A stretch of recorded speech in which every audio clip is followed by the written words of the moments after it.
And so we now stand here at the precipice. You are there in Copenhagen. Here's the big question. Looking at this, being inside of it, watching it, what do you predict is going to happen? And if we lose this and they do get it ratified, then we start fighting it at the national level. What do you see happening? Let me tell you what worries me about all this. What worries me is this, that this treaty has been through several negotiating rounds. And yet, although they've taken out the word government, because I've screamed at them and you've screamed at them and everybody's screamed at them, all the mechanisms of government, all the funding sources, the funding streams, as they call them, or funding windows is the latest phrase, sounds very coy, but actually it means ways of raiding the taxpayer's pocket. All of these things are still in place and have not only survived the previous draft, but have been considerably amplified.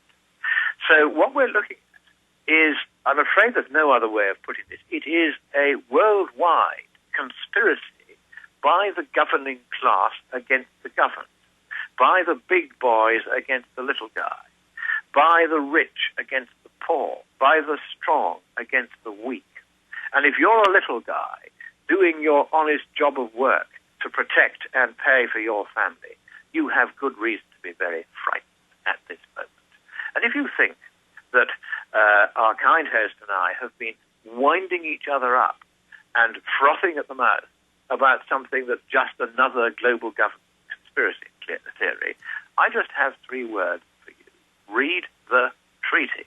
As a result of the fuss I've made, there is a chance that by now, if you go on to the UN Framework Convention website, which I think is unfccc.int, then you may be able to find this treaty now in draft, because I have made quite a big stink about it not being immediately available when I asked for it. And I think they have been shamed now into putting this up on the web. It'll probably still be quite hard to find. But why don't you all have a look, if you doubt in any way what I've been saying to you about the magnitude and breadth of the scope of this treaty, the powers and the wealth that it will transfer from you and your country to an alien, unelected, communistic bureaucracy with power to control all free markets worldwide, with the power to levy taxes on every financial transaction that crosses an international border. We're looking at an enormous communistic government which, in its sheer scale, is disproportionate to any conceivable threat from CO2, particularly now that we know by measurement that all of the UN's models were wrong and CO2 is simply harmless. It's an outrage, and I'd like to tell you, if I may, what you should do about it.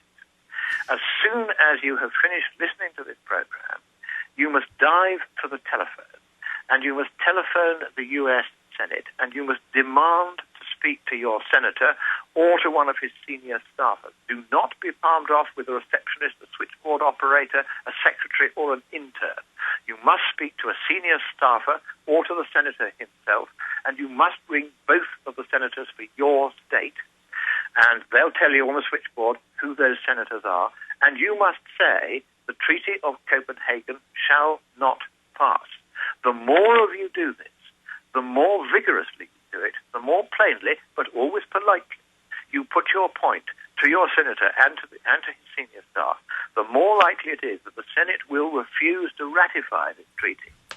And even though there are various backdoor ways by which Obama has already said via his staff during the election campaign that he would try to circumvent your constitution by going round the back and allowing the treaty to be enacted into domestic law by a simple majority of both houses, or simply by signing it by his executive authority and then using his majority on the Supreme Court to say that that's the way the trend in law is moving and therefore we'll count that as though it were a valid treaty. And the present Supreme Court will do that, you know, if you give it half a chance. And you need to make absolutely sure that your senators are told this treaty shall not pass, so that if any of these backdoor ways of pushing the treaty through against the will of the Senate are tried, the Senate will, if necessary, exercise the power that it has to establish the impeachment of your president if he does try what his staffers said during his campaign for election, that he would try. So it's up to you now. You only have 10 days left of being a free country with a constitution of your own. Because once he signs that treaty, and with his Nobel Peace Prize and the millions of keening zombies screaming at him here at Copenhagen, he will sign anything. Once that happens, then it's bye-bye to your constitution.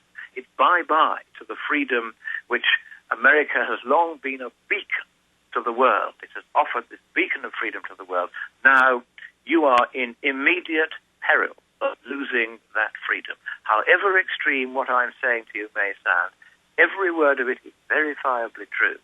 That is the intention of your, and I'm going to call him this, your communist president and your communist administration, your communist science advisor, who only 25 years ago was saying that there would be such a global cooling caused by mankind that ice would accumulate on the Antarctic and it would tilt into the sea and cause a tidal wave bigger than any in human history, wiping out all coastal communities worldwide.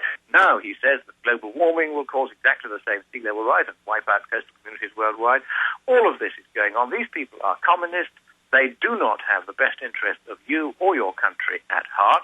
I would not normally speak in this way about your elected administration, but frankly, I think you were misled into believing that there was going to be change you could believe in. This is change on a scale that is simply almost unbelievable, but that is what is threatened unless you use your last day of freedom to stop it. Because once this treaty goes through, you can ring your senator, you can vote him in, you can vote him out, you can vote for a different president. It won't make any difference. Once this treaty binds your nation, you will never be free, never be prosperous. That's another key point is that does the latest treaty still have the wording that there has to be a unanimous vote by all the parties to let your country leave?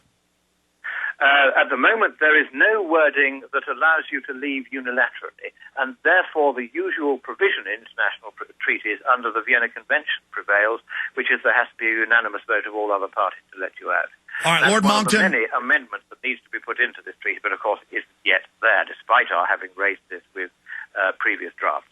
Lord Christopher Monckton, we're coming down to the end. I want to say bye to you here at the break. You've agreed that at the end of Copenhagen to pop back in with a final report. But as you said, this is a complete world government takeover from Ban Ki-moon's own mouth, from the head of the EU's own mouth. This is really happening. Total global control grid. Al Gore says it's not enough. He wants even more of our money. They know it's a fraud. These are piratical thieves. And we are 2 seconds to midnight, as you have so eloquently said.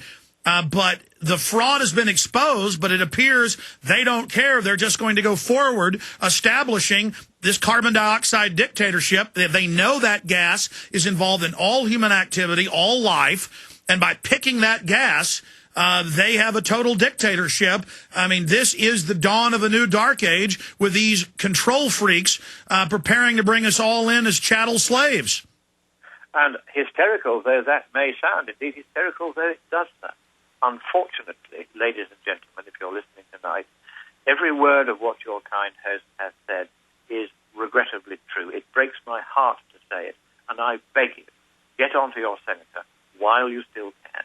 You only have 10 days of freedom left. Already there have been scientists like James Hansen saying that anyone who argues, as I have argued, should be put on trial and executed for high crimes against humanity, because I want to keep the world free. Yes, they want to execute. I make no apologies. They want to kill people that don't agree with them. Lord Monckton, let me say bye to you during the break. I really appreciate the time. Fire out your website for folks. It's www.scienceandpublicpolicy.org.